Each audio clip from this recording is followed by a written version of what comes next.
Hi, this is Elena Garrett again, and I'm a realtor with Keller Williams in the Dallas-Fort Worth area. And right now is my presentation number 4 on the topic of setting up or transferring your property into a midterm rental. And right now we're going to look at the cost of transforming your property into a midterm rental. Now that assumes that you're not currently a short-term property. If you already have the furniture, if you already have the setup for a short term, then your transition cost will be a lot lower than somebody who's transitioning from a long-term rental to a midterm rental. Okay, without further ado, let's turn off my video so you guys can see my share better. And then I'm going to get started, and I'm just hoping that you can see my shared screen right now. Okay, the setup costs for a short-term rentals. I will just go over assuming that you have no furniture in the house, or if you do have any of your furniture in the house, look at the item that you currently do not have. Okay, used furniture, if you're setting up a short-term rental, used furniture will definitely save you a ton of money. The problem with used furniture, it will require cash. So if you're using your credit card or if you're using your some kind of a loan to do a setup of your property with furniture and amenities, then you will need to figure out how to take that credit card and convert it into cash in order to pay for used items. Alrighty, so what are we going to need? We will need a living room set. If you have more than one living room, then consider converting the second living room into a different area, like a workout area, because you may attract tenants who need this kind of amenities. Or if you have any other, like let's just say a ping pong table or a billiard table or something like that, because that will help you to stand out among other rentals who are providing short-term, midterm rentals in your area. People will be attracted to those extra amenities. So in terms of having multiple living rooms, always look at converting your additional living rooms into additional amenities, not just living rooms. For every room, and I mean every single room, you will need to have TVs and some kind of streaming devices like Roku. So consider the cost of TVs that are already have Roku or some kind of other streaming device built into them.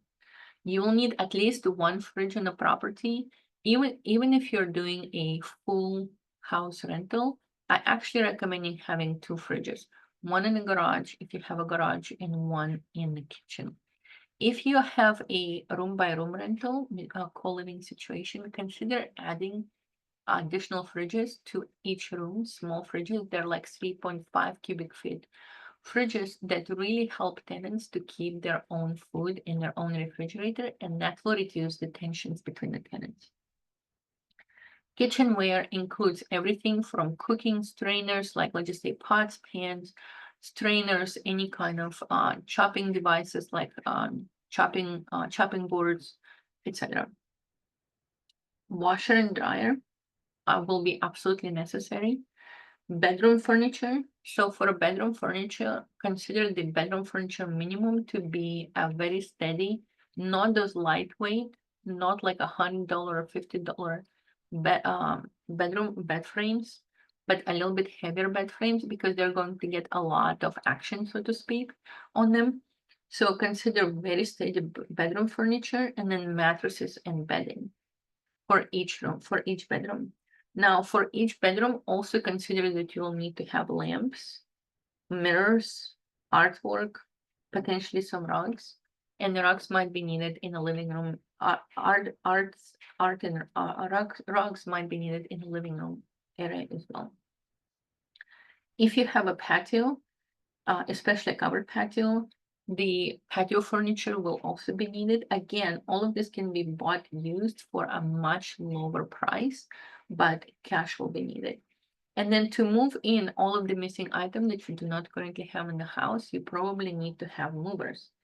Also, once the movers move in the furniture, especially if the furniture is not assembled, if it's still in boxes from manufacturer, somebody has to assemble that furniture. Somebody decide where the furniture is going to stand on this wall, where the headboard is going to be, where the TV is going to go, where the mirror is going to go, where the if you have any kind of desks in your rooms, where will the desk go?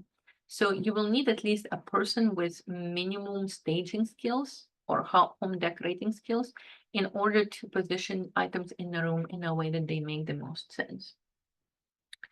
Another whole separate category are room conversions.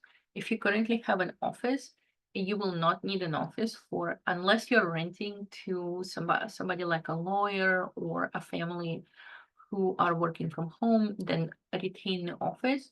But if you're renting simply to construction crews or medical workers or people like that, you definitely will not need a separate office. So consider converting your office or flex rooms into additional bedrooms.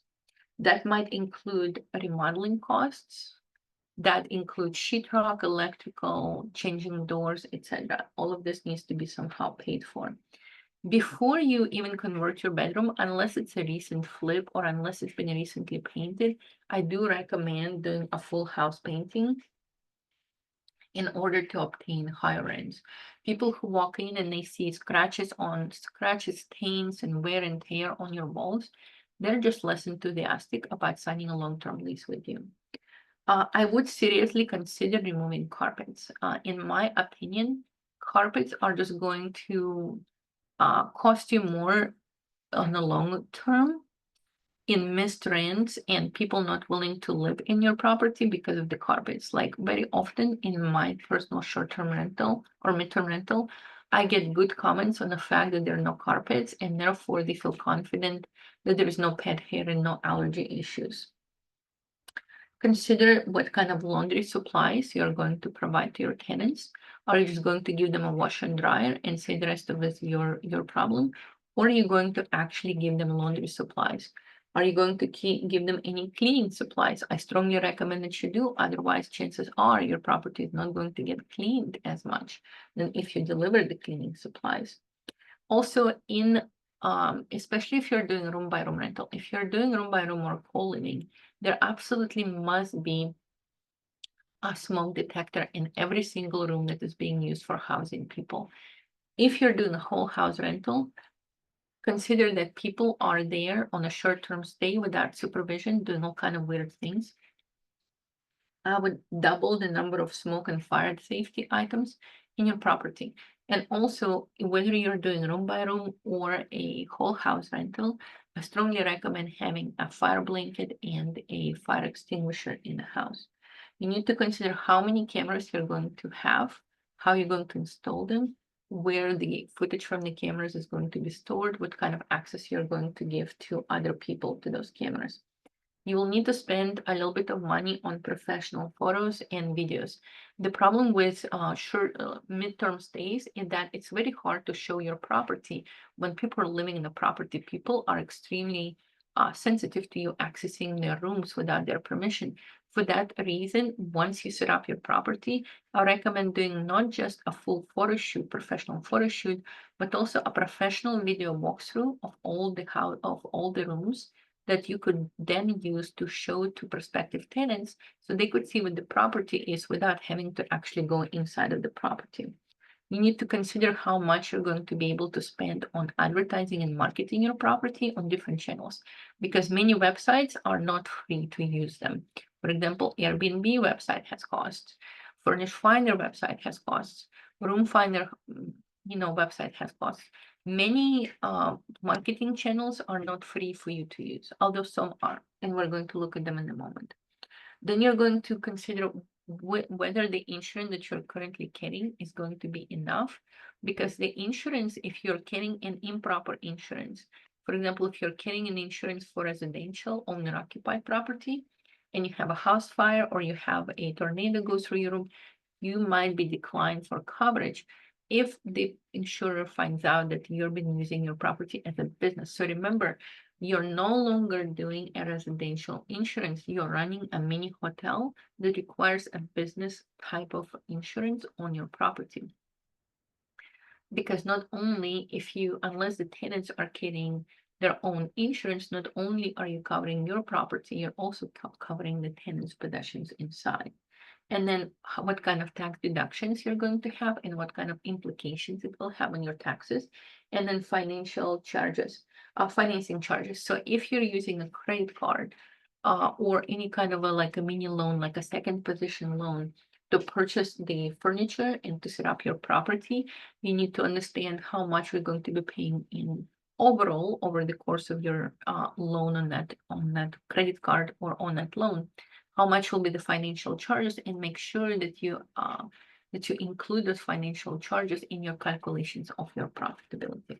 This is it for now. This was just a short video going over potential setup costs of the property that you're converting to a midterm rental. And in our next video, we are going to move on to financial matters that include housekeeping, management and hospitality, and where to expect a lot of wear and tear when you're projecting your expenses. But for right now, my name is Elena Garrett, and this is how to contact me. I run midterm rental for myself in the Dallas-Fort Worth area. And if you have interest in running a midterm rental in the Dallas-Fort Worth area, I can definitely help you to go over your prospective costs, where to find tenants, which areas are the best, etc. Alrighty, I will see you guys on the next video. Let me go ahead and turn off, stop the share. Okay, how do I stop share? Oh no, was I not sharing? Oh no, was I not sharing the screen?